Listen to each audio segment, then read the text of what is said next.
The village stirred uneasily in the days following Ada's mysterious childbirth. Whispers of the strange events in the abandoned hut traveled like wildfire, igniting fear and suspicion among the villagers. "They say the girl didn't cry," an old woman muttered by the market. "What kind of baby is born silent?" "And the boy," added another. "His cry was so sharp, it cut through the storm." "It's not natural." At the center of it all, Ada remained secluded. She didn't leave the hut. No one dared to enter. Inside, Ada's world was unraveling. The twins lay in a makeshift cradle fashioned from old rags and splintered wood. Emeka, the boy, was lively and loud, his cries echoing through the hut. Ebra, the girl, was unnervingly quiet, her wide, unblinking eyes following Ada wherever she moved. Ada sat by the window, her body weak but her mind racing. The faint cries of Emeka soothed her, but Ebra's silence unnerved her. "Why won't you cry?" Ada whispered, her voice trembling. "Are you even real?" The room answered with silence. And then, as the evening sun dipped below the horizon, the whispers began. At first, they were faint, barely audible over the rustling leaves and distant village chatter. But as the night deepened, they grew louder. They weren't words, just soft, eerie murmurs that seemed to come from the shadows. Ada clutched her chest, her breath quickening. She glanced at the twins. Emeka slept peacefully. Ebra was awake, her piercing eyes fixed on Ada as if she too heard the whispers. "Who's there?" Ada demanded, her voice shaking. The whispers didn't stop.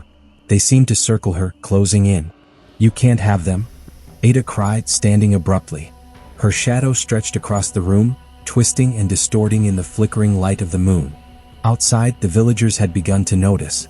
Those living closest to the hut spoke of strange noises at night, of shadows moving unnaturally. One brave soul, a young man named Chike, decided to investigate. As the village slept, Chike approached the abandoned hut. A lantern swung in his trembling hand, casting weak light onto the muddy path. The whispers grew louder as he neared. His courage faltered, but curiosity pushed him forward. Through a crack in the door, Chike peered inside. He saw Ada standing in the center of the room, clutching the twins. Her lips moved, but no sound came out. And then he saw them. The shadows. They twisted unnaturally, writhing across the walls like living things. One shadow in particular seemed to hover over Ebra, its form vague but menacing. Chike stumbled back, dropping his lantern. It shattered, the light extinguished. In the sudden darkness, the whispers grew deafening. "Ada," he screamed. "What's happening in there?" Ada's head snapped toward the door. Her wild eyes locked with his, and for a moment Chike felt frozen, as if those eyes saw straight through him. "You shouldn't have come," she said, her voice low and cold. Chike turned and ran, his footsteps echoing through the silent village. The next morning, Chike gathered the villagers. His face was pale, his voice unsteady. "She's not alone in that hut," he said. "There's something with her. Something dark." Chief Onu listened intently, his expression grave. "We must act," he said. "If this is a curse, it must be stopped before it consumes us all."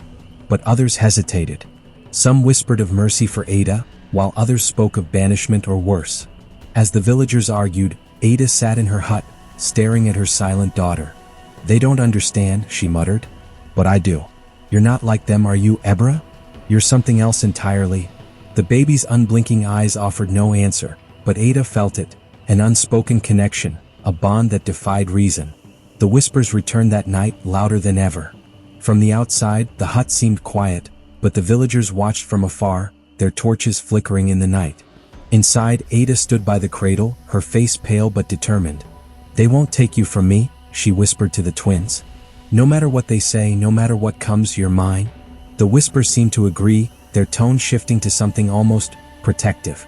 The screen fades to black as a single, chilling voice emerges from the whispers. "They'll never take them, but at what cost?" If you love this story and want to see what happens next, please subscribe and hit the bell icon to be updated when we post the next episode.